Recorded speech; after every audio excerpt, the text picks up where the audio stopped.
down and out about their haircuts. Sure. I'm begging anybody out there, before you go and get surgery, before you walk into these hair club system places, I'm telling you right now, I am $20,000 in the hole, and 10 years of stress, the last 3, an absolutely horrifying existence of stress and pain. And I can promise you, the stress of this hairpiece is 1,000 times more than I would have ever felt if I had just been confident with who I am, dealt with the fact that these are the cards I've been dealt, and deal with them, and just shave my head. And honestly, like Spencer said, not everyone's there, but that's where I'm at. I always hear a lot of guys calling in, and they're always like, down and out about their haircuts. I'm begging anybody out there, before you go and get surgery, before you walk into these hair club system places, I'm telling you right now, I am $20,000 in the hole, and 10 years of stress, the last 3, an absolutely horrifying existence of stress and pain. And I can promise you, the stress of this hairpiece is 1,000 times more than I would have ever felt if I had just been confident with who I am, dealt with the fact that these are the cards I've been dealt, and deal with them, and just shave my head. And honestly, like Spencer said, not everyone's there, but that's where I'm at. And now something completely different. Good afternoon. I'm speaking to you live just outside. I like to think balding is just God's way of saying, now let's see you get laid. Is it true that if you don't use it, you lose it? What I'd really like to do is put the greatness of this man in perspective. The hair loss community has a lot to be thankful for, having you as a spokesperson. You mean you just call this guy up? About life and about reality? And now, America's #1 reality radio show for men. Live from Los Angeles, it's Spencer Kobren's The Bald Truth. Hey guys, welcome to the show. 888-659-3727 is the toll-free number. Thank you so much for tuning in and hanging out on Friday night. Actually, it's Friday afternoon for me, so for the guy in the chat room who's asking why I'm not drinking beer at 2 in the afternoon, that's a good thing, I think. I know it's 5 o'clock somewhere. I was going to say 5 o'clock somewhere. East Coast. Yeah. And when you guys see me drinking beer in the afternoon, then you know it was a long day for me. So, and that has happened, actually. Yeah. Anyway, we are the hair loss guys. As you can see on the left side of your screen, I just potted up the original Hair Transplant Mentor live in our studios in Vancouver, British Columbia. It's actually his studio, but I say it's our studios because it's for the show. Inclusion. Right. It's Joe Tillman. How's it going, everyone? And we are the guys that come on and do this show twice a week. I've been doing the show for about 20 years. Originally airing on WABC Radio in New York City. I'm the author of The Bald Truth and The Truth About Women's Hair Loss, the 2 most read volumes on the prevention and treatment of hair loss in the world. And frankly, the most volumes, it's voluminous, the most read volumes on the subject of hair transplant surgery in history. Now, I say that for a very specific reason. Not just to twist a knife into these guys out there who are so full of themselves when it comes to being published or making claims that they are pioneers and all this shit. The reality is we've been doing this for a very, very long time. And when there are people out there in the industry who kind of look at me or Joe or, well, especially me. Sorry, Joe. In a certain light, I think they forget that more people have had eyeballs on my work than anyone in the history of this field. And there is a reason for that. It's because I have, and now with Joe over the last few years, been able to create a palatable message to the hair transplant and hair loss consumer that no one else has been able to do. And that's a simple message. It's just the fucking truth. Now, no one really quite understands how to make money from the truth. So there are people out there who will then make claims that there's got to be something else happening. How is this guy, selling all these books and he's so successful at this and that. It's because you guys appreciate what we do. That's it. These other guys can't make it happen because they are unwilling to sell or tell the truth. Sorry. I had a couple of interesting conversations today from some guys in the hair transplant field. And one guy who I've known for a very long time, who I love, he's a fantastic human being. And another guy who is, again, I don't know if the guy has if he's scatterbrained. I don't know what it is. But he doesn't seem to be able to concentrate and recognize what's true. What's so funny, Jeff? You just kill me with the way that you talk about that. But it's like it's hilarious. It's as though I'm speaking. It's as though I could be speaking and speaking and speaking, and then all of a sudden, this particular person will ask me a question or think that I said something that is totally unrelated to the conversation that we're having. Yeah, I'm like, there's something wrong here, man. And I can't even imagine, and I hope that he was recording the conversation, because I can't even imagine what he's going to relay back to his colleagues after this conversation. Well, I think that if it was being recorded, that would actually be to your benefit, because that's what I'm saying. I hope that it was. The track record of interpretation isn't the strongest. No, I mean it would be illegal since it's a one-party state. However, in a way, I hope that it was, because I need the facts to be out there. Yeah. And I got to say, I spoke to this other person about this particular guy, and I asked him what he thought as far as my assessment. And, of course, I was politically incorrect, and I can't help that sometimes. I said it's like speaking to a dementia patient. And he put it in much more politically correct terms. But the reality is that this seems to be a common theme with this guy. It's not just with me, so I feel better about it. You know? You don't feel like you're the only one that's noticed. Right. I don't feel like I'm the only one that he does not get. Yeah. There was a page on Facebook, and I talk about this stuff because it's important that the consumer understands that. That was really a page that was developed for hair transplant physicians and representatives and, technicians and anyone in the field to kind of communicate amongst each other. And it was put together about 10 years ago. They made such a major issue out of this page, so much miscommunication, that now the page is essentially rendered impotent. No one's going to be posting on it. Right.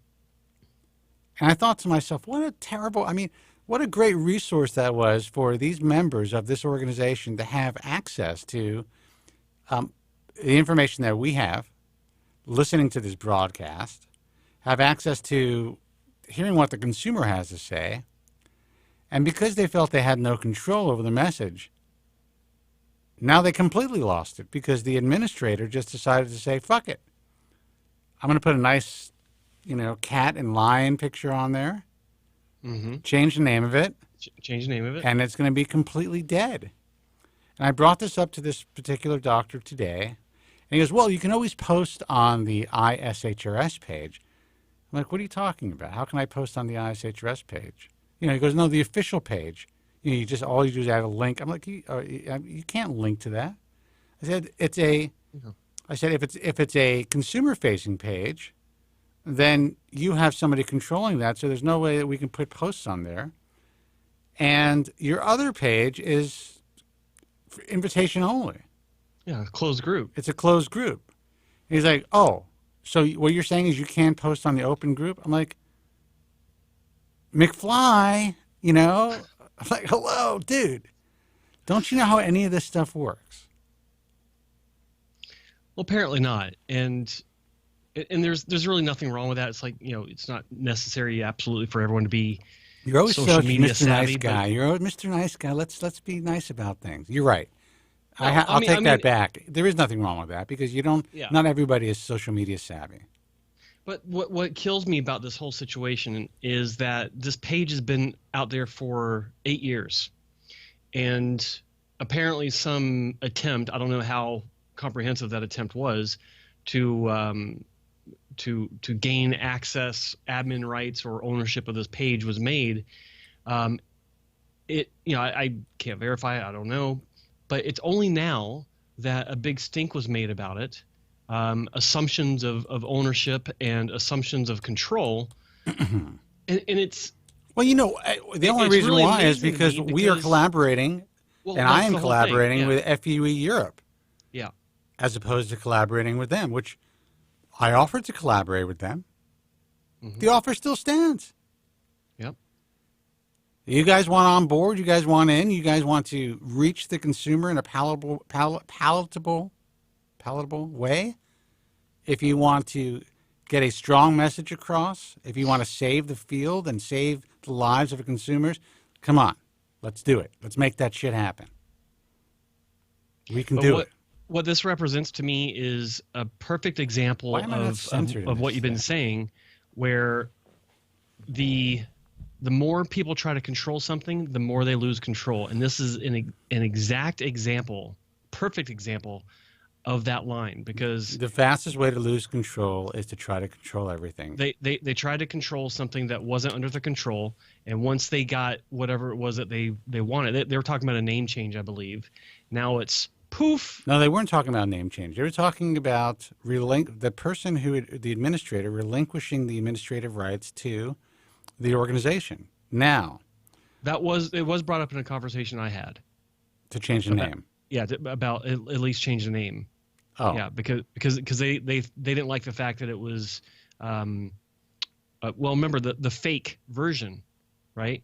So it's like, well, change the name or hand it over, or I had a conversation with somebody today who basically said, they got a different version of the story, and I had to tell them what the reality was, because the person who the administrator of the site basically said, me and this director of whatever, executive director, actually knew each other back from the old Cleveland Hair Clinic days. Now, that was news to me. Yeah, I didn't know that this person was an actual tech, which is fucking awesome, or some sort of administrator for the group. Yeah, that's great information. And we started back from the beginning. And anyway, so long story short, it was really just an innocent thing. Like, this person was like in the industry and said, "Hey, you know what? Facebook's this relatively new thing. It wasn't that new in 2010, but they have these groups. Let's start a group for the ISHRS." And everyone was probably like, "Yeah, great idea. Thanks for the help." Yeah, that's the way it works. Yeah. And then everybody just fucking forgot about it. And all of a sudden, because no one's posting on it, and we are, and getting a lot of attention, all of a sudden they're talking about trademark infringement and all this insanity, or at least this one guy is. And I had to school him on what trademark infringement was, and the different types of trademarks, and essentially they just have letters. But I understand that. I know what it feels like to have your trademark infringed upon, and your seals and everything stolen from by his colleagues. But there's service marks, there's trademarks, there's service marks, there are collective membership marks or collective member marks, which they should probably have if they don't. But none of what was being talked about was trademark infringement anyway. So, apparently he scared the shit out of this poor person who was a very nice lady who was actually friends with this, with the ISHRS. Yeah. But anyway, let's take a phone call. This is all inside baseball. But the reason we talk about this, it's not just for the industry to hear. It's for you guys to understand the complete incompetence. I should have said that. I just told this guy today I wouldn't be saying that stuff. The complete incompetence. But he said it again. Well, listen, I already said it. That is some of the leadership of this organization that has strength in numbers, that could really change your lives, put you guys in a much safer position than you are right now. But that's left to us to do that. And then we're looked at as the bad guys in some cases, or the questionable characters by them, because we're bruising some fucking egos. Sorry, guys. 888-659-3727. Hey, man, you're on the air. Who's this and where are you calling from? It's Maury from Florida. How are you doing? Hey, Maury from Florida. Hello, You still got the New Maury. York Exchange. What's happening? Well, I'm keeping this. I'm 718 till I die. Yeah, well, you're actually 917, but yeah. Oh, are you Represent. 718? Oh, there's actually someone on hold with 917. Yeah, it's another New Yorker. Yeah. Yep, so I'm holding on to that. So how are you guys, man? Happy New Year, by the way, Spence. Happy New Year to you, too. Listen, it's a Happy New Year for Joe, too. Just because he's not one of the chosen people, we can still wish him a Happy New Year. I might be from All right. back in the day. I don't know. Yeah. It's in there somewhere. Mm-hmm. Yeah, I don't funny, see it, dude. I'm sorry. Yeah, I had one of these Ancestry DNAs done recently, and I'm of a mixed background, so... Why would you do that? Why would you want some strange company to have your DNA? Oh, I don't know, because I was curious, and at the end of the day... That's how they fucking get you, but you know what? If there's a fucking crime and someone has... there's one of your family members commits a crime and the DNA is close, you may be going to jail. Yep. That is true. Well, you were curious and got the answer you wanted. They got your DNA and can patent it. And they could also sell it to anything they want. They want to start all of a sudden cloning happening. We're going to sell DNA. There's going to be like little Mortys around. Exactly. They don't want that. They don't know. Believe me, they don't want that. They have no clue. All they see is it's basically like a bunch of data. It's a bunch of DNA. And if they could get rid of that at some point, they're saving that shit. They're hoarding your DNA. And they're going to sell it to somebody. Now, that's my paranoia. But I don't think that I'm wrong.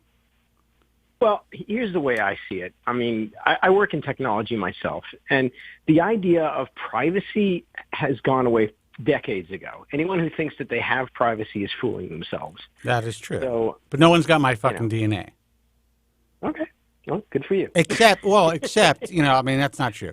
I guess if I've had lab work done, someone nefarious in the lab could take a little bit of my blood. Yeah. You know, or I guess my barber could, sweep some hair off the ground. That's a possibility too. But I don't think I would willingly spit into a jar or swab my cheek and just send it to some private company. But that's just me. Listen, everyone does it. It's a big deal. I know people in my family who've done it. I'm just like, that's just me. No, dude, I totally respect your position. It's just not mine.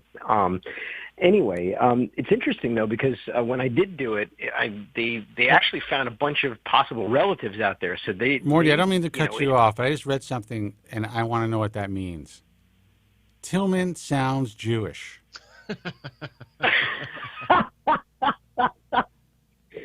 Now, what the fuck does that mean?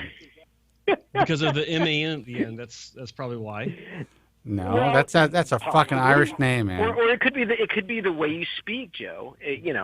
I mean, I could be really smug about it and say, well, Joe sounds like a really well-spoken, intelligent, an incredibly articulate, well-written guy. What do I sound Jewish over here? Yeah. So now he's trying to now he make you sound New Yorker. Now he sounds like a New Yorker. Exactly. Yeah. No, but look, people will think what they think. Anyway, I just figured I'd give you a call. Wanted to wish you a Happy New Year. There's nothing all that important to report on the hair front except that it keeps on coming, which is a good thing. That's a great thing.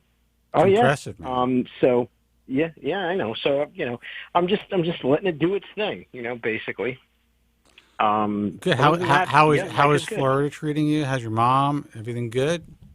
Yeah, Mom is good. Mom, and unfortunately, Mom is a bit sick of me, and she can't wait to get back to New York. She's like, she wants to be back in her own house and stuff like that, which is fine. I mean, she's still capable of taking care of herself, and I got my two sisters back in New York. So if there is an emergency, she'll be able to be looked after. I'll see how she feels once the weather starts to. Well, that's get good, and honestly, it's better for you, man. Come on. Yeah. Oh, I know. How are you going to get laid with Mom in the house? Yeah, you ain't kidding. Yeah. So well, listen, man. On the social front, Yeah. Okay, go ahead. Social front. Yeah, on the social front, it's definitely put a bit of a crimp in my style. So I'm with you. The job is going well. No complaints there. Just kind of listening to you guys and watching the world go by. Well, listen, man. At least you're in a warm place. Oh yeah. And you're going to get plenty of sunshine. It's just a different life. So enjoy that. It is. It is. All right, Morty. I'm going to keep calling you Morty, even though it's Maury, right? Oh, it's Morty. It's Morty. No, it's I call you Maury. It is Morty. Yeah. You're the one who coined Maury because of the whole like Goodfellas thing. Yeah, that was where that came from. Yeah, I remember that. I'm not what's his name that I spoke to today. Anyway, dude, great talking to you. And, here, guys. and I always appreciate your fandom. Is that what it's called, Joe? Yeah, I'm a total fanboy. You guys, what are you kidding? I appreciate that, man. All right, listen. Have a good. We'll talk to you on Tuesday, maybe. Take care. Take care. All right, bye. Phone number is. Excuse me, guys. I have a frog in my throat, and not literally, for anyone who wants to write something nasty about me. Phone number is 888-659-3727. Let's see who this is. Hey, you're on the air. Who's this, and where are you calling from? Hello? New York caller. You're on the air. All right, hanging up. Guys, phone number is 888-659-3727. We are here for as long as you guys call in. That is the length of the program. I mean, unless it exceeds 2 hours or so. That's Which it. It usually does. Right. The phone number is 888-659-3727. This caller just called back. Let's see if we can actually get to hear him. Hey, you're on the air. Who's this, and where are you calling from? Hey, guys, it's Nico. Can you hear me this time? Nico, what's happening, man? What were you trying? Nico! I imagine you screaming into the phone, like all frustrated that we couldn't hear you. I have questions! I have questions. Hear me! Of them. Nah. Yeah, I don't know what happened to my phone. I got to upgrade. Shit. What's going on? Upgrade the phone. How are you guys doing? Okay? Yeah, everything's all right, man. Complain, man. Cannot complain. Nice. Hey, I got I guess a novice question, but maybe you guys can help me out. It's donor availability question as far as surgery goes. I guess maybe strip or FUE. I don't know if it matters. So, question is, if you have scar tissue from an existing strip and you want to assess donor availability, how is that done? It seems like such a crazy question or a silly question. How does that work as far as getting, say, the next strip, you want to get another strip? How does that assessed as far as, is it the amount of thinning that's going on? How much, I know it's all about how much hair you can move, but I'm still trying to figure out what that means. Well, pretty weird. I'm going to let Joe try to A, decipher that question, and B, answer it, and then I'll chime in. I think the question is, if you have an existing donor scar from a strip procedure, how in the ever lover mothering whatever hell do you figure out how much hair you have afterwards for more procedures, correct? Yeah, that's basically it, yeah. And what's sort of normal thinning after a first strip? Sorry, but answer as you see fit. Well, thank you. You have my permission. It's tough to quantify, because when you're dealing with strip surgery, like I'm assuming you're talking about another or subsequent strip procedures. Yeah.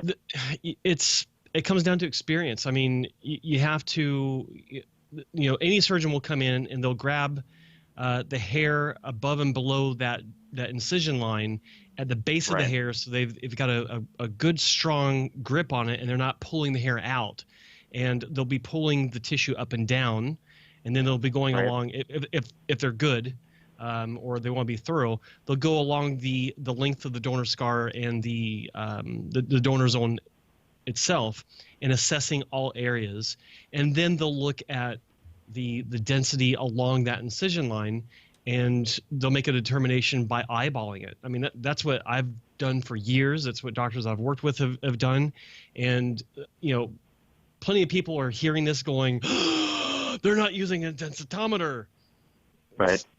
It doesn't really, you can't discern really how much you can get reliably, except for through experience.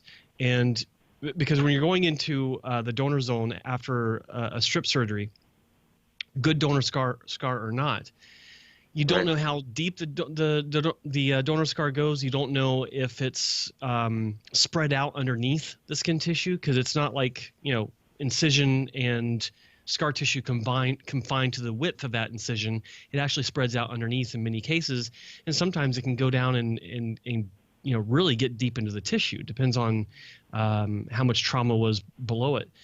Right.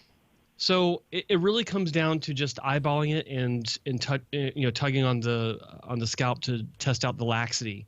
If you're going in for FUE, however, you have a lot more of a clear picture because you can take density readings and go through different areas of the donor area and actually calculate how many grafts can be taken based on a few variations of a formula that will determine roughly the percentage of hairs that can be removed from any square centimeter. Some doctors say, well, we don't want to take out more than 50%. Other doctors will say we don't want to take out more than 30%. The better doctors will take some sort of number, but reduce that number along that incision line so that there's enough hair to cover that after everything's healed up. So, yeah, I mean, it's partially a guessing game, unfortunately. Wow. So I guess the question was good or a fair one. Okay. Yeah, no, of course. You hear, cool. Yeah, no. You go in thinking, oh, you have so and so donor. It's a good nap. Thanks, Joe. Sorry. What was that? I said that was a good nap. Thanks, Joe. No worries. That's what I do. But yeah, I mean, it's cut me away. It's a common question with anyone that's had strip, whether it's a good donor scar or a bad donor scar. Everyone wants to know, well, how much can I get in another surgery? And I came up with a formula. Or not a formula, but an idea that if you have as many grafts as possible, the Einstein of hair transplantation. For each procedure, say you have 3 or 4 procedures, each procedure that's subsequent, again, assuming going for as many grafts as possible, you'll have about a 35 to 40% reduction in the following procedure of the total number of grafts that you can get, and it's usually fairly accurate, but not really. But that's the best I can do for you. Right. So, okay. Yeah. Closer to 30%.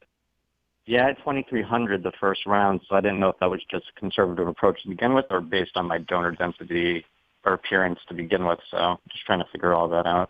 That was probably they probably weren't digging deep to get as many as possible in the first procedure. That's fairly small. You'd have to have a pretty weak donor or a pretty tight donor, or both, for that to be the maximum in one procedure if they were actually going for broke. So yeah, so that changes things. It's really difficult to determine how many you got aside from just doing the tug test and looking at the eyeballing the density. Right. Yeah, I mean, it seems like a lot of the guys in New York in general, or maybe it's more around the States in general, that always seems like the average amount, and it seems like on the lower end of the spectrum, about 2,300, I swear. It's like a lot of the New York doctors tend to, whenever, I don't know, I know I shouldn't go on the forum stents, but for wherever I look online, it seems like, or, wherever it looks like that seems like such the average, at least in the city. Well, I mean, I think it's the average everywhere, and I think that's a very common type of a number. It's just that again, it's all based on experience. These guys can usually get that much out of a patient, and this is your second procedure, right? Well, I had only one, but I'm thinking down the line about what would it look like if I had a second strip. But yeah, go ahead. Right. So I mean, that's what they normally figure, like, even if they're not seeing you. Okay, even if it's an online consultation, they're looking at your images. They're like, okay, how many grafts did he have at the beginning? On average, we're able to take these many grafts out for a second procedure, even if there is a slightly stretched scar. So they'll throw out a number and say this is a possibility. No one actually knows until they get you into that chair. That's the way that it is. And even during an assessment, sometimes, once they start to cut you open, they're going to make a change. Right. And they're going to say, wait a second, this guy's scalp is tighter than I thought. Even though it seemed to have more laxicity before I made this incision, something is a little, I'm not going to be able to make as big of a cut as I'd like. Right. Yeah. And that's the thing, there's, you are it's a physiological issue. It's your biological system, so to speak, right? You're a human being. Yeah. Everybody is a surprise. every time they open you up, every time they put a punch in your skin, even if they've done it before with you, changes happen. So that's why it's so difficult for me to even understand how, and Joe, you've been in the online consultation world forever, but it's so difficult for me to understand how these guys travel across the country or around the world, base their decisions on an online consultation. And, you know, you worked for clinics, and for a clinic specifically that was very honest about this may not be the number you're going to get. Mm-hmm.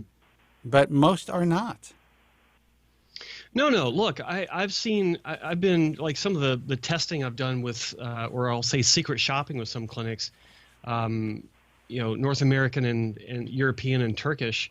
It's like nowadays, if they're doing the WhatsApp thing or some sort of chat online, it's hey man, don't worry about it. We'll be able to get it. Yeah, we'll be able to do. We've done so many of these. Yeah, we know what we're talking about, and I was always very careful. It's like, well, this is what we think we can get, but sometimes it's plus or minus, and we'll just we hope we get that, but we'll do the best that we can. I've seen guys make complaints on message forums and online about this very thing. They were told or sold 3,500 grafts. Yeah. They went in, and the doctor was, instead of trying to crowbar it, said, "Hey, look, man, we can't get this. We can do maybe 1,700. That's the best we're going to do." Mm-hmm. Even before they cut them open. And the guy's like, "Well, I'm here already, I'm this and that." So they go for it, and then they make a complaint. Well, it's a lot better than that the doctor said, "You know what? This is all I can do," instead of trying to take out as much tissue as possible, and then for you guys to have tremendous stretch back. Right. But that's a formulation for a complaint that, if there are any doctors listening, that's why forget about that sale. If you're honest with these patients and give them full disclosure, in the end, you're probably going to get the sale anyway, but you're going to have a lot less issues and less complaints online, because these patients are going to be prepared for the worst. I always tell people, hope for the best, prepare for the worst. And that includes even your graft counts. So you don't know. One of the bigger issues of promising that I can't stand, and I have to say that I'm partially responsible for this from years and years ago, is talking about expected densities in hairline placement. And I walked back from that a long time ago, because I think that giving any sort of assessment or estimate or even guessing of actual density is a big problem, because it really puts an expectation in the patient's mind. And the problem with that is, if I tell one patient, okay, we're expecting to get 50 grafts per square centimeter for your hairline, that patient has no fucking clue what that means. They have no concept.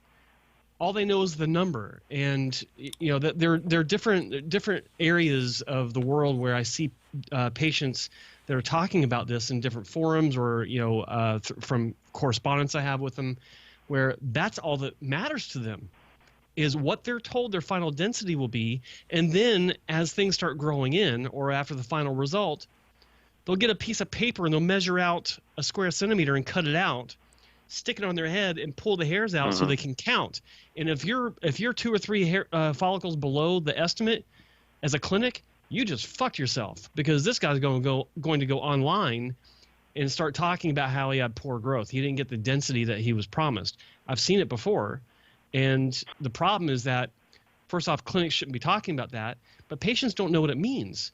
Because if, say, 40 grafts per square centimeter with coarser hair is placed, it can look a lot more dense than finer hair that's at 55 per square centimeter, or 60. Right. But people don't know this. They can't look at it. They can look at results online where it does say, we got X number of grafts per square centimeter, blah, blah, blah. It's a completely different case than the patient that's looking at it. And so they're like, oh, well, that's what I can expect for my hair to look. And it looks completely different because they look nothing like that person, and they're pissed. It's a false expectation. I got to tell you, the online world really, as much as, and again, I have earned my way and my living and, built my life online, essentially. Obviously I started in, mainstream publishing and on the radio, but I've been online since the very beginning. So it's been extremely good to me, and it's been a great way to communicate my message. However, I really believe that it's harmed so many people as far as cosmetic surgery, expectations, the fact that there is so much anonymous bullshit going on the message forums and elsewhere. The fact that that's allowed to go on shows me just a tremendous irresponsibility from those who own these sites. And the fact that there are physicians that actually support this type of stuff going on. And on top of that, the toxicity of these places, I mean, the whole thing dispels disaster. And that's where we're at right now. The industry is in total shambles. You're a guy who, had surgery. You're not 100% happy at this point, obviously. You're not totally unhappy, right? Yeah, it's somewhere in between. I have a part two of the question I asked, but I think that's based on what you're saying right now. I'm not sure also what are realistic expectations still. It's the realistic expectations are what we're telling you. That it is I know what you guys are. But it is possible to have really great, great hair transplant results. Your first procedure can be excellent. You can have a pencil-thin scar. These are all really possible in the realm of possibility. But in reality, usually your scar is going to have some degree of stretching or deviation. Mm-hmm. You're probably not going to be as happy with the density as you hoped, and you probably need another procedure. And I would say that, what you really hope for is that the hair is placed in the right direction, that it looks, whatever's growing looks natural, and that it could be a standalone procedure if you choose to walk away from this. I think that's realistic.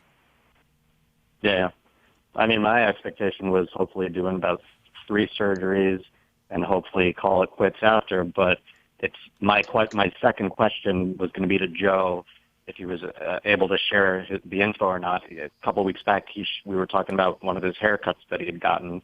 And I think Spence, you joked about Hitler Youth or something like that. But Joe showed off on top. He said, "Oh, you could kind of see my scar." Right, towards the top. And I was trying to figure out how thin that area was in order for that to, if that was normal. Meaning, obviously, it is normal because Joe's got the look and he's great. And by the way, is your internet, is your feed frozen, Joe? Nope. Jesus, that looks good. This place, I'm supposed to have like 250 up and 250 down or something like that. Anyway, go ahead. Sorry, I know. Oh, yeah. I'll go. Yeah, Joe. I didn't know if that made sense. I was wondering how thin the area was around your scar, because you said you were able to point it out on the show at one point, and I didn't know. I'm trying to assess for me what's realistic as far as thinning around the scar. I haven't looked at it in a while, but it's not really thin. Like, you mean like the areas immediate above and below the actual scar line? I guess, or maybe do you feel like you need to grow it a little bit longer to cover it better? Maybe that kind of thing, or maybe both. I don't know. I have a strip scar, so I do have to grow it longer to cover it, as opposed to not having one to begin with. Yeah. But my donor scar isn't visible through my hair, except for I think my last haircut it was. I've not had a cut in a few weeks, but she went a little too short on one side. I think it was this side, if you're looking. Mm-hmm. Yeah, I'm looking. And it was barely visible for maybe the length of about maybe 2 inches, if that. Mm-hmm. Okay. But that's just because there's a gap of hair, because it's filled with scar tissue, not follicle bearing skin tissue, right? So it's just the absence of hair. It's not the thinning above and below it, because there really isn't any that's visibly perceptible, because Dr. Wong just did a great job on it. But So in other words, there's no reduction of density due to like potential shock loss from right. The interruption of blood flow or possible transection when of neighboring hairs during the strip excision. But the thing that stands out with my hair is because I've had so much tissue taken out. We're talking like 3 inches wide total over multiple procedures. Crazy. That the hair direction, the direction that my hair grows on the entirety of my scalp and the donor area from one side to the other is changed. So if my hair is flowing one direction and then gradually flows into another direction lower down, that middle section was removed. So then it's like it's almost like going one direction and then kicks back opposite direction immediately. So there's a line that goes along that transition that's only from the transition. It's not from the scar, and it's actually above the scar, higher up on my scalp, but it stands out. This doesn't happen to people that have far lesser amounts of tissue taken out. It's a rare case. But the reality is, every time you have tissue removed, you are altering the integrity of your scalp. Right. Of course. Mm-hmm. And oddly, or not oddly, but Dr. Cole was the first person to talk about this online, and I actually tried to debate him about it. Yeah, I was using my own case as an example, but my hair was longer at the time as well, and it wasn't until several years ago, a few years ago, when I started going much shorter with my hair as I do now, that I saw what he was talking about, and I talked about it in my hair transplant class, number 1 class, Don't Have a Hair Transplant. I point that out as an issue if you have a lot of surgery. So kudos to Dr. Cole. He schooled me on that front, just that one time. And but it's true.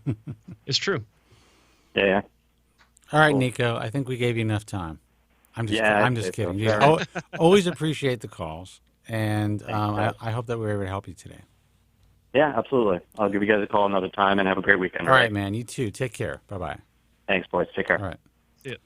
Phone number is 888-659-3727. That's 888-659-3727. Look, we are here only for as long as you guys call. So, and we are on early enough to where if you're in Europe or in the UK specifically, you can also call 0203-3724-683, including if you're calling from Manchester. Yes. Joe, tell the guys who are texting away in the group that we're live and they can call in. Guys in the group that are texting, we're live. You can call in. No, the WhatsApp group. Oh, those guys. Now, I know that you saying that I sound good, and I'm looking at my levels, and they keep going in and out. I don't know what's going on, man. I have to either get a new board or a new mic processor or a new. I don't think it's my headphone amp because I see it on my levels that I have to get closer to my mic than normal. So I'm going to turn up my sound a little bit, and hopefully that will not add too much room noise. Guys, the phone number is 888-659-3727. Give us a call. We are on the air for as long as you guys call in, except we're not going to stay much longer than 4 o'clock here on the West Coast. Right. So if you want to give us a call, 888-659-3727. I find that really interesting, and it's something that I never talk about because I don't want to scare people out of their minds about Nizoral. But I have gotten probably more than 2. I would say maybe, I could probably count on 2 hands, but maybe 8 people over the years who really believed that Nizoral was causing them to have sexual dysfunction. My advice, and again, I'm not a physician, was always to use it less. Some of these guys were doing it 3 or 4 days a week. And when they lowered their usage, they seemed to get, just like with finasteride, less adverse side effects. I guess that's a possibility. But you do not see this being talked about anywhere. And frankly, I don't even think it's on the Nizoral insert, Joe. I've never noticed on my bottle. I'm using 2%. Now, there's drugs like Tagament that people take over the counter for their stomach. And about 25% of men who utilize this drug, even though it's taken internally, will suffer with sexual dysfunction. That's never talked about. And I've never actually looked at it's called Cimetidine, their insert, but it's probably in there. So maybe.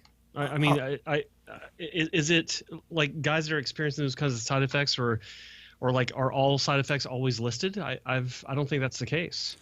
Well, no. All side effects are always listed if they were found to during clinical trials, and then post-market, once it's on the market, when enough people report side effects, they have to be listed in the literature.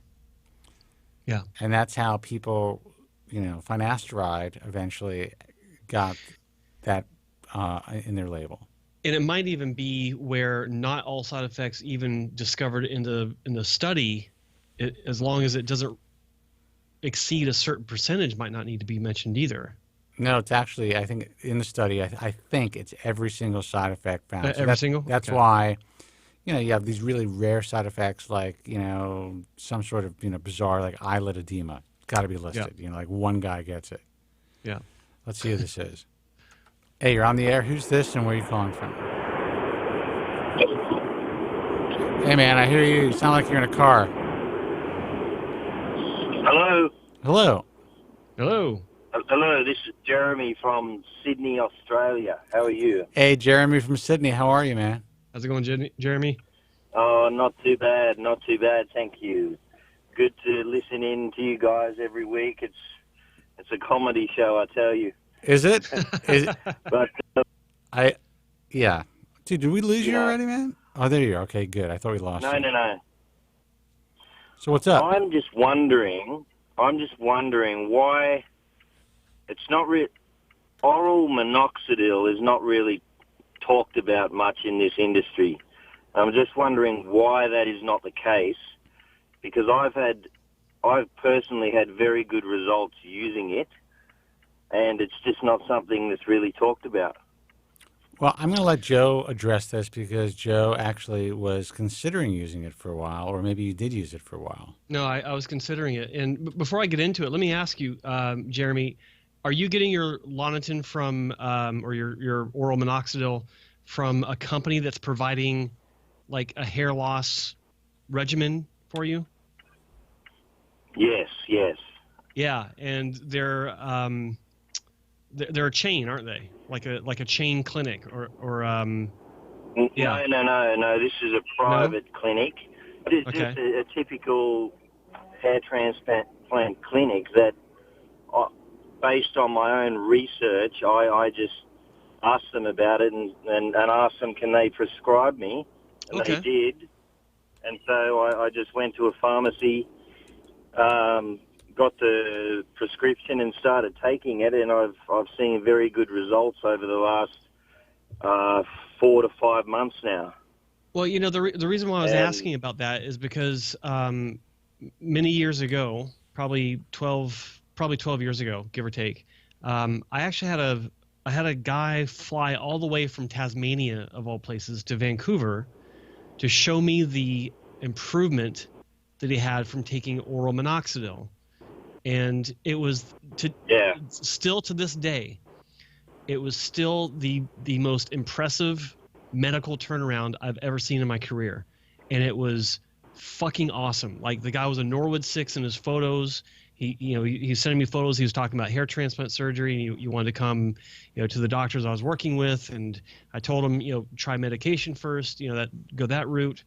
And he was so impressed with what he was seeing that he actually hopped on a plane just to show me how impressive it was.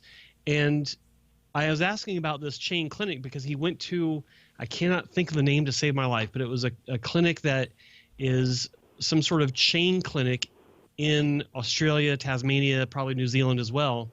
And they offer these, not hair transplant surgery, but they offer hair loss services or treatments. And part of that treatment is generic finasteride, and then they have they include topical minoxidil, Lonitin, 10 milligrams, not 5. Yeah. And apparently, he's not the only guy that had a great result. And now you're calling in saying that you're having a great result, and that's fantastic. I love hearing that.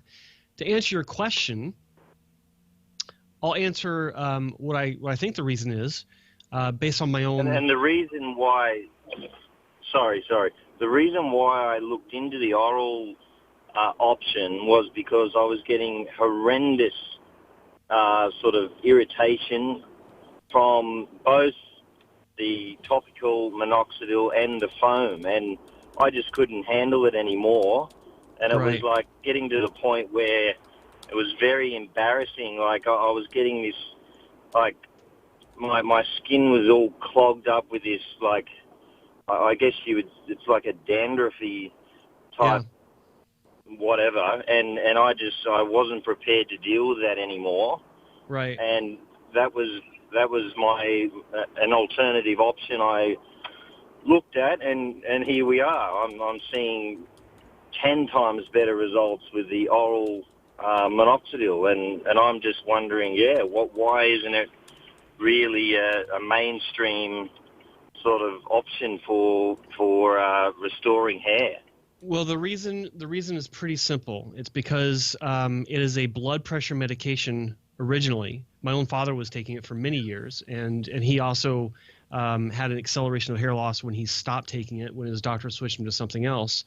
And the side effects, if you look at the side effects listed, it's heart palpitations, heart arrhythmia, which are quite dangerous, and many people cannot even flirt with that kind of medication because it can cause some real issues.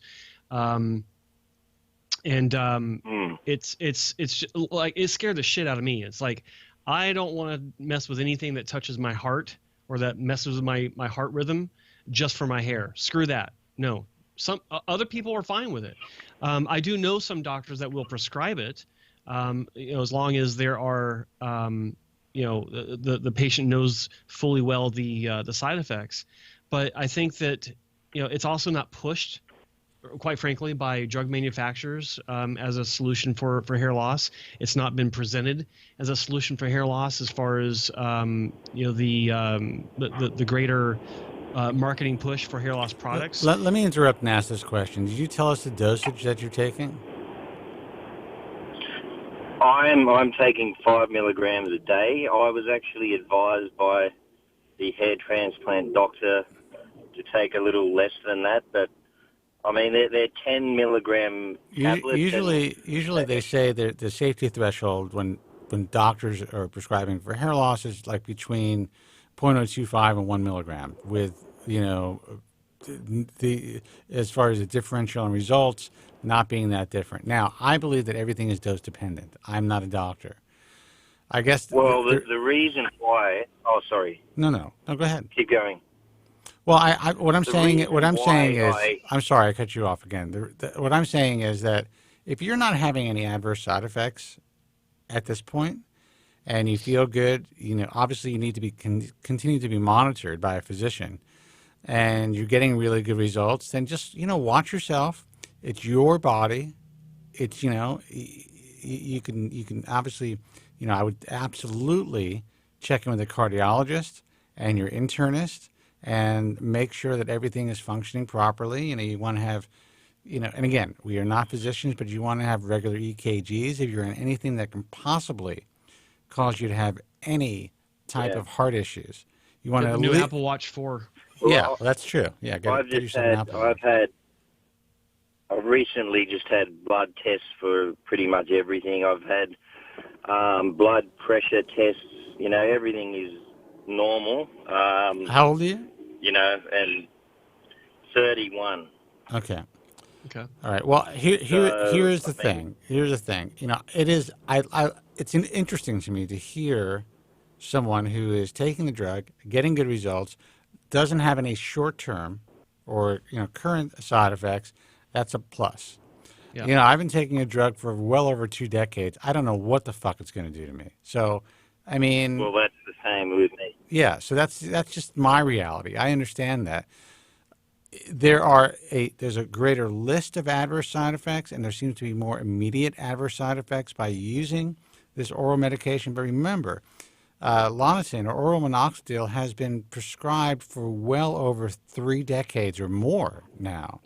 So there's certainly a level, and again, I'm not a physician, but a level of comfort and safety with a long-term safety profile for most of its users.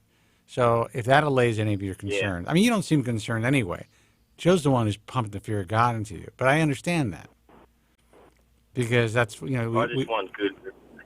You just want you just want good hair. Well, yeah, and of course that's what it comes hair. down to is if you're successful with it so far and you've had your blood work done, you're monitoring your pressure and everything is a green light across the board, then there's obviously no reason that I would say would be legitimate to stop what you're doing. Everything seems to be fine.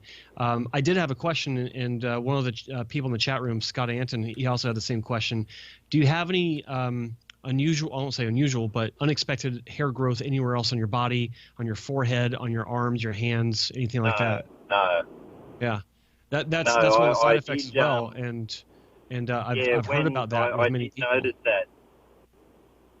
Yes. No, I did read that as a potential side effect, right. But so far not at all.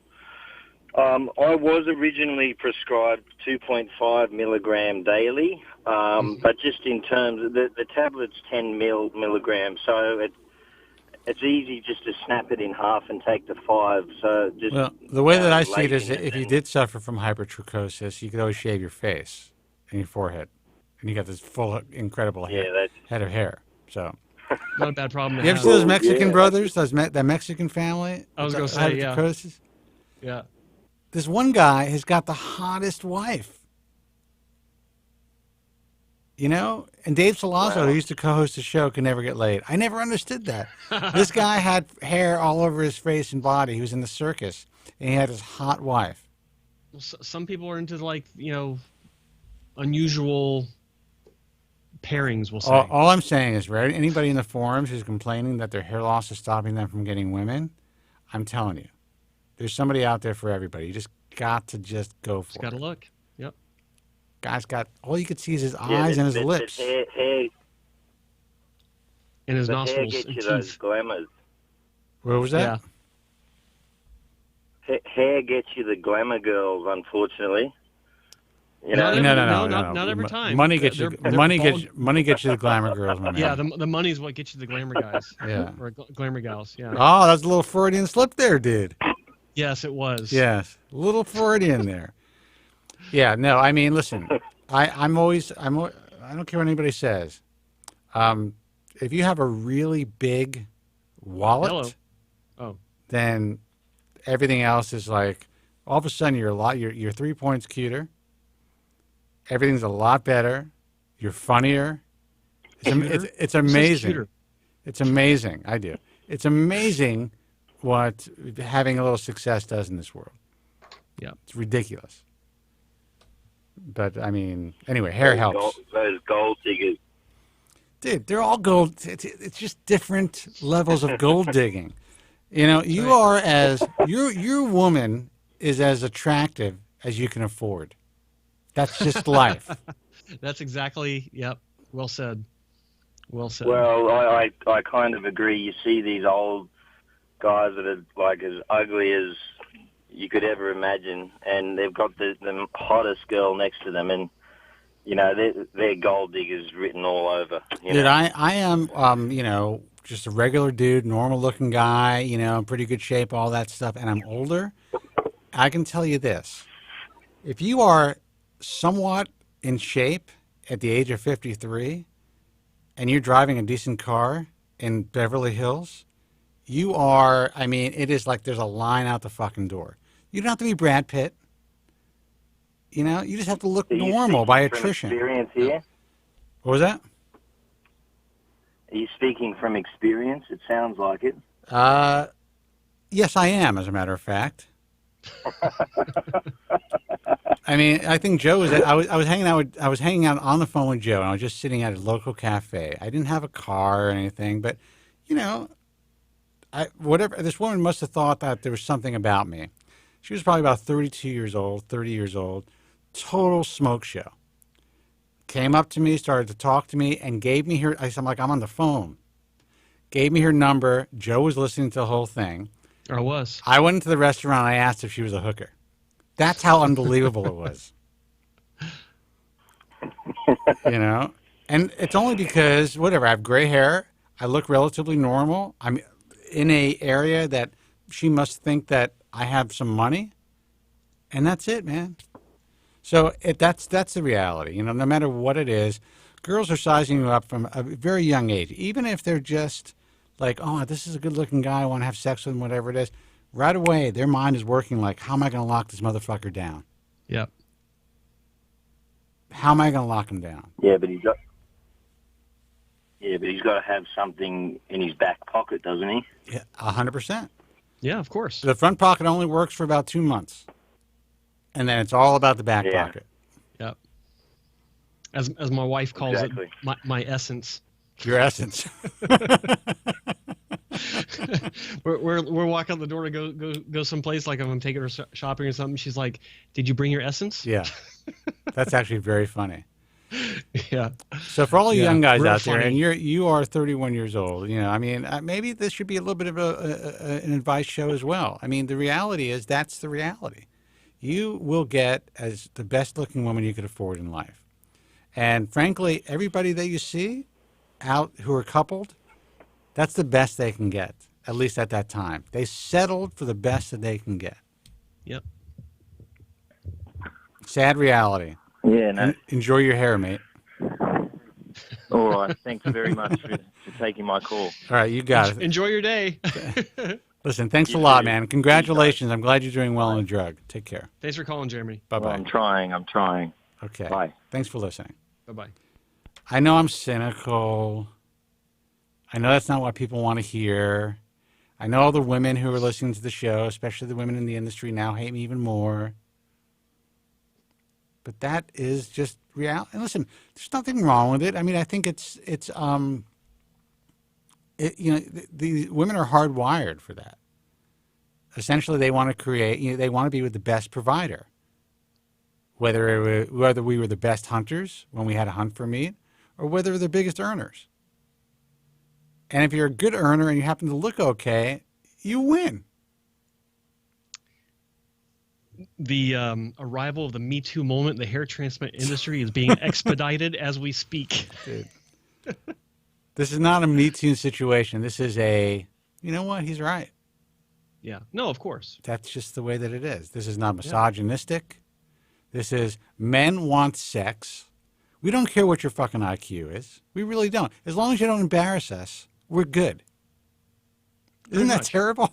And even then, if you're really hot, it's okay. Yeah, you can get away with it a few times. Yeah. You know, only for at least, you know, maybe 5 years. Right.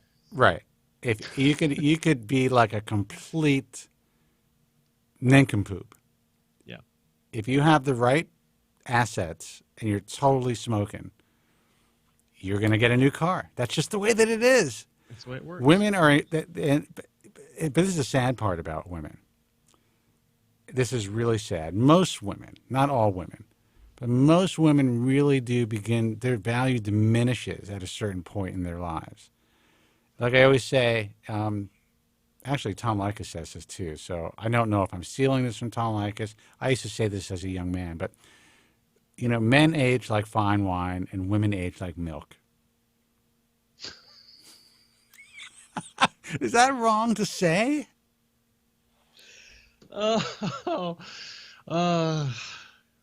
This is great. Guys, we're going to stay on for as long. Well, we only have another 5 minutes, but if you want to call in, the phone number is 888-659-3727. We are live. I'm in Los Angeles. Joe Tillman is live in Vancouver, British Columbia.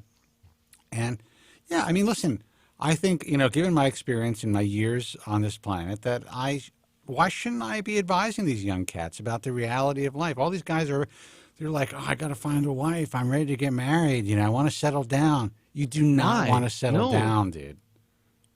Never be in a rush for, you know. No, you just don't want. You don't want to do it now.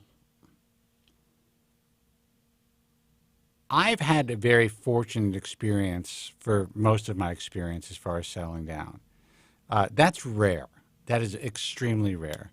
Most people that I see in general, by around the 5 or 6 year mark, you see these guys, they look like the Walking Dead when they're pushing their carts with their wives in the supermarket. That's what it is. Yep. You become a beaten man. In the end, you are beholden to their families. You are buying gifts for people you don't even like or know. You are going on trips and doing things with couples that you're like, what the fuck am I doing? When you'd rather be sitting in front of the television in your underwear. Here's where I lucked out. My wife doesn't like any of that shit. Yeah. She's like, because she's got her own thing going on, and she's like, what are we going to do? Go downtown and hang out with people that we don't even like? Yeah, that's good. That's fucking awesome. I love that. Yeah. It's like, I don't want to do that. We have a very small, close-knit group of friends, and then there's everyone else on the outside that's trying to be. It's like, nope. Keep it simple. Unless my friend is a remote control, I don't want to go. All right, guys, we're going to call it a night. Thank you so much for tuning in to the Friday night. Did you do the Follicle Friday? I did not. I actually I looked it up, though. I got it right here. Let's do it. But here's the thing. There hasn't been a new one in a while. So what I'm going to do is I'm going to read the first one that pops up when I do the search, hashtag Follicle Fridays. Actually, hang on, make sure it's... Scott Anton writes, I settled down, wish I was in the grave. Sorry, dude. Okay, so I stand corrected. There was one put up 5 hours ago. So you ready? I am ready. Drum roll, please. By week 22, a developing fetus has all of its hair follicles formed. Follicle Friday. All right, so here's the point. Even during conversations, everyone's like, we know that Follicle Friday is fucked up and it's a waste of time. Why haven't they ended the contract with this company? Or why have they been continuing to post this shit when they know it's a waste of their resources and time? What is the point of continuing on the process and saying, yeah, we know, but we're going to continue to put stupid shit on the internet? I don't know. Because, well, maybe they want to keep entertaining me. Because these are hilarious in a sad way. It's sad. And, it is like, this is the largest, collectively, the largest group of hair transplant surgeons under one umbrella as an organization. And this is the message that they are putting out to the world. Now, does the year have to end? Do the presidents have to switch? Is it like the baton? As soon as they hand over the baton, then all of a sudden Follicle Friday changes? Is that how it works? Is that part of the bylaws? Like we cannot change Follicle Friday until the Hollywood meeting. Well, we do know that in any organization there's a board and things have to be voted on. So what I'm curious about is the company that they hired, did they vote to go in a certain direction? Or did they give complete autonomy to the marketing company, and no one person of the board can say, hey, stop doing this, you got to change the message or change the approach? I don't know. How about somebody just go there and like tap the guy on the shoulder who's in front of the laptop and say, listen, dude. In front of his tablet. Yeah, this is not working. Yeah. How about you maybe look something up that makes some sense, or maybe, promote our message, even though the message isn't quite as powerful or palatable? Yeah, go ahead. Sorry to interrupt, but FSK, my boy, asked a great question that I would like to answer for him on the air. He asks, why can't IAHRS be as big as ISHRS? Very good question. I think you can answer him pretty easily. Well, that is a great question. And the reason why is because the IAHRS, and I'm saying this only because I don't work for the IAHRS. I don't work for Spencer. We don't exchange money of any sort. I'm saying this because I know it to be true and I believe in it. Actually, he pays me to be on the show. I'm just kidding. I have to. the IAHRS is a consumer organization. And as a consumer organization, you have a certain responsibility to the consumers that you're trying to protect. And the IAHRS screens doctors that apply for membership before they're accepted. And that screening has to do with quality of work, level of ethics, perceived ethics, the approach, things like this. And I know this because I use the IAHRS as a baseline for membership for anyone that I work with. Before I even look at anyone for membership that applies, they got to be part of the IAHRS and what they do. Go ahead. I'm sorry. I'm looking at. I just wanted to see what the applications were today. This is while he's doing that, and then, so it's a validation organization, you could almost say, whereas ISHRS is an educational organization. I actually talked about, go to my on my YouTube channel, which you're on now, since you're chatting. When we're done with this broadcast, go to the playlist and look at the hair transplant education section, and I think it's video number 5 or 6, I think. I talk about the organizations and I break down the differences. And but for this discussion, the ISHRS is an educational organization. They've got an application process that requires that you have 2 letters of recommendation, one from an existing member of the ISHRS. One good working eye.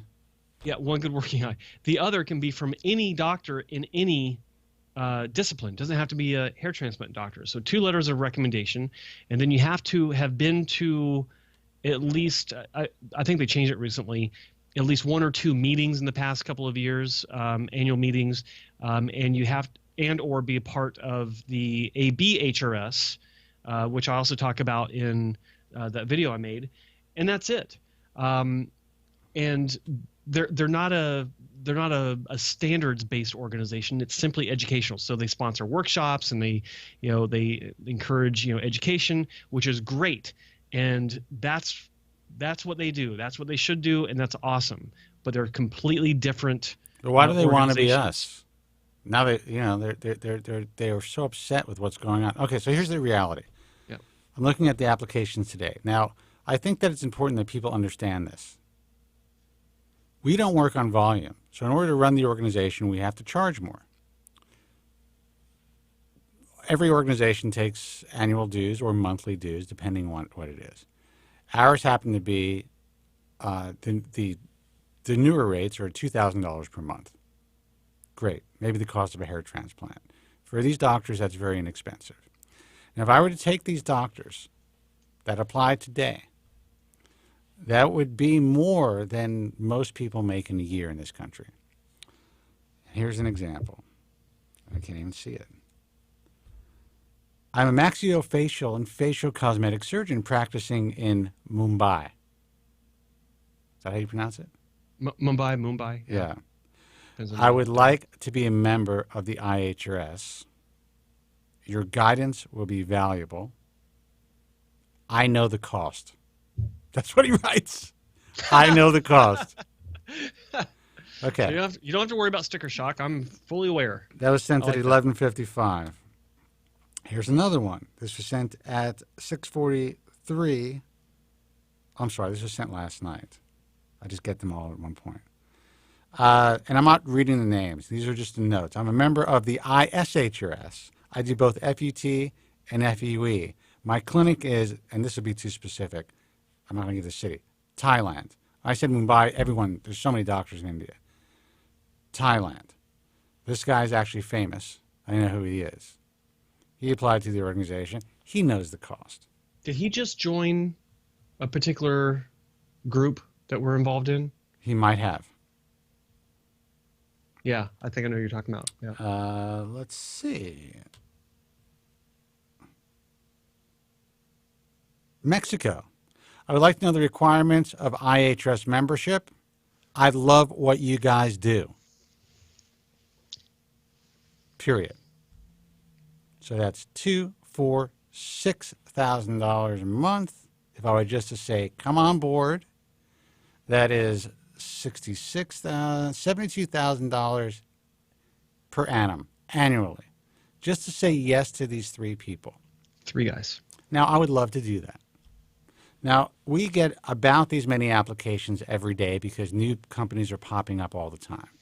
So to answer your question, yes, the IAHRS can be 2,000 strong right now. And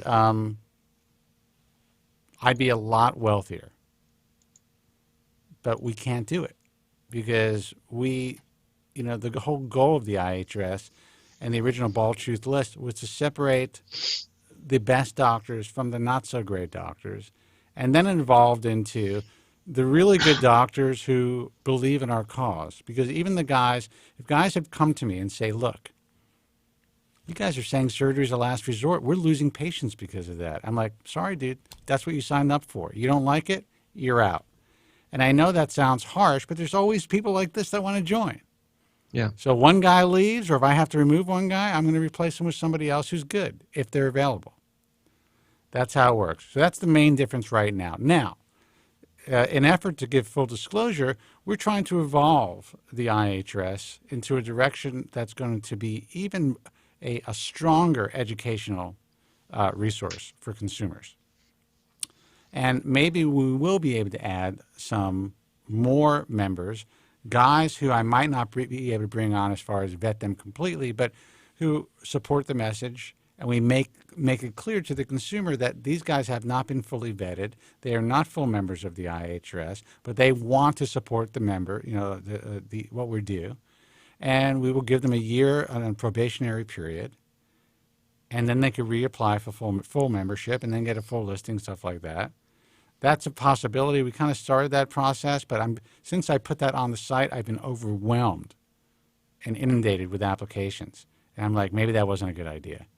So yeah. That's the reality. So anyone who's listening, any member out there of the ISHRS who thinks that this is just some sort of a pay-per-play thing like what you guys do, that's not what it is. And that's why we've had such sustainability for 20 years. So there you go. Hope that answers the question.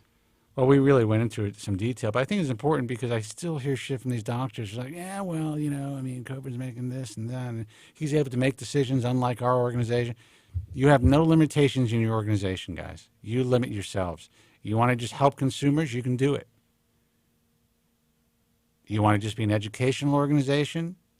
Then stick to that and let us be the consumer arm. That's it. Well said. That's all. Yeah. That's all it takes. That's all it takes. Guys, until next time. Websites. I'm going to do it. My mind is, I'm getting old. Hairtransplantmentor.com. That's Joe Tillman's personal hair transplant journey website and educational website. Guy's been around for a long fucking time, almost as long as me. Almost. And but he has been through the mill and back, and got a lot to offer. Provides a tremendous amount of information on his site. He does work with some specific doctors who are all IHRS members, and you can learn about them both through the IHRS and through Joe Tillman's site. And a few more coming on soon. Looking forward to bringing them on board. And that's going to be, the more the merrier. That's how I look at it. I want good doctors to work with Joe because, frankly, look, Joe knows what he's talking about. And there's a lot of guys out there that are doing really good work, but they may not have the best aftercare. They may not have the best in-office staff. These are all things that make the hair transplant experience a better experience for patients. And I think that really that's what Joe's bottom line is, to make this the best possible experience for patients. You could be a great fucking doctor, but if you're an asshole and your front staff are jerks, I mean, frankly, I don't want to work with you. That's how I feel about it. Please call Joe. Yeah, so call Joe. But Joe, Joe is Joe's doing a lot of really good work, and that was genuine. I'm not just saying that. I mean, Joe would not be on this program if I didn't think he was doing some really incredible work, helping out a lot of people, and also if he sucked, I wouldn't let him on.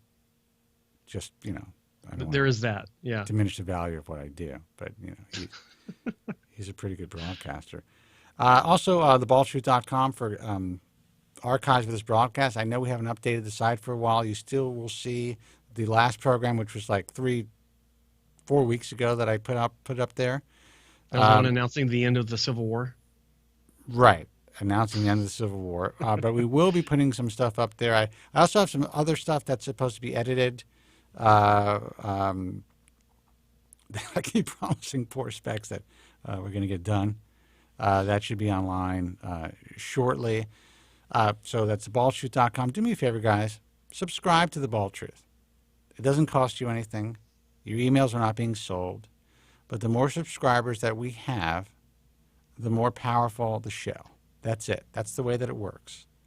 It's great. We're trying to build up Joe Tillman's personal YouTube page, which is, for guys who are listening, that's youtube.com/hairtransplantmentor. So go on that page as well, subscribe, click the bell so that you get announcements so you can watch the show. But it's important that you subscribe to all of our resources. They are all free. Also, iTunes. We get a lot of downloads from iTunes. People like to listen to the broadcast. Great. Subscribe. Even if you are watching live and you're like, you know what, I don't need to listen to this shit again. Just download the show and get rid of it. The downloads help us. Obviously, you know that we do not sell advertising on this broadcast.